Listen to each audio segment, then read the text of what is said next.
ओम श्री सद्गुरवे नमः।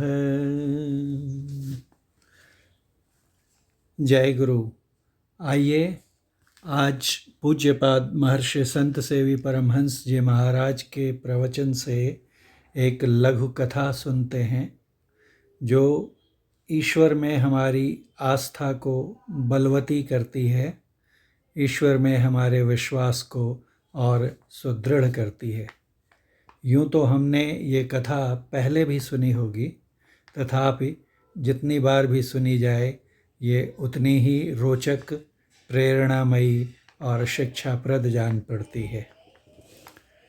आइए श्रवण करते हैं। एक राजा था, उसका मंत्री ईश्वर विश्वासी था।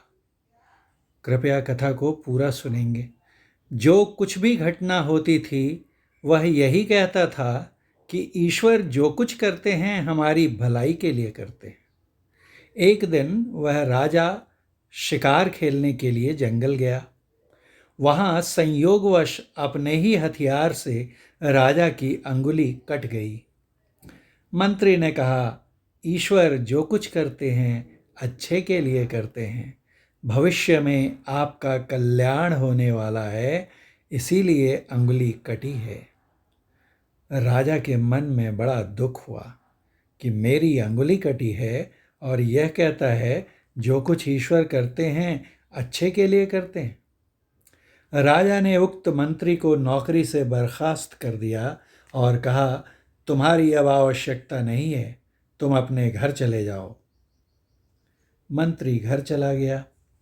राजा के घाव की मरहम पट्टी हुई, घाव छूट गया। कुछ दिनों के बाद राजा पुनः शिकार खेलने के लिए जंगल गया। एक शिकार के पीछे घोड़ा दौड़ाते दौड़ाते वह घनघोर जंगल में पहुंच गया। वहां चारों तरफ से डकैतों ने उसे घेर लिया और उसके जितने वस्त्र और अलंकार थे सब उतार लिए। डकैतों ने काली की महिमा गाना शुरू किया और कहा, देखो काली माई की कितनी महिमा है। रात में हम लोगों ने मनौती की थी कि मन के अनुकूल धन मिल जाए तो एक नर बलि देंगे, तो हम लोगों को मनोनुकूल धन भी मिल गया और देखो बलिदान के लिए नर भी कितना सुंदर आ गया। पश्चात राजा को नहलाया गया, नया वस्त्र पहनाया गया, गले में फूल की माला डाली गई और बलिदान के लिए काली के सामने ले जाया गया। अब उन पर तलवार चलने ही वाली थी कि एक डकैत की नज़र पड़ गई उनकी कटी अंगुली पर। उसने कहा, रुक जाओ, तलवार मत चलाओ। डकैतों ने पूछा, क्या बात है?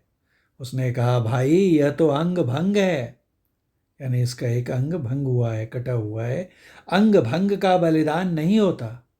हमारे यहाँ जो कोई बकरा चढ़ाते हैं, कितने आदमी तो गला काटते हैं, कितने आदमी कान काट कर छोड़ देते हैं, प्रतीकात्मक बलि देते हैं।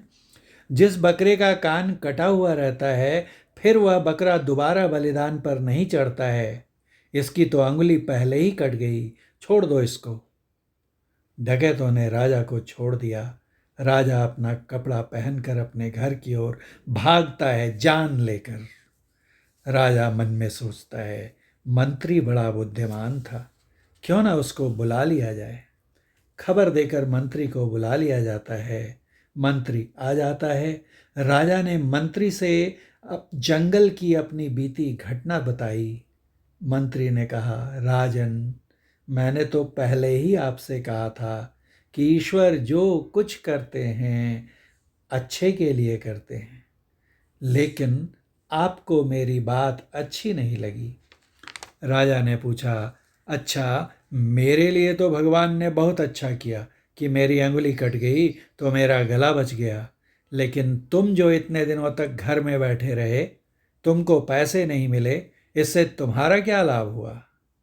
मंत्री ने कहा, राजन, जब आप शिकार खेलने जाते थे तो मुझे साथ में ले जाया करते थे। आप उस दिन भी मुझे साथ ले जाते, डकैतों से हम सब घिर जाते।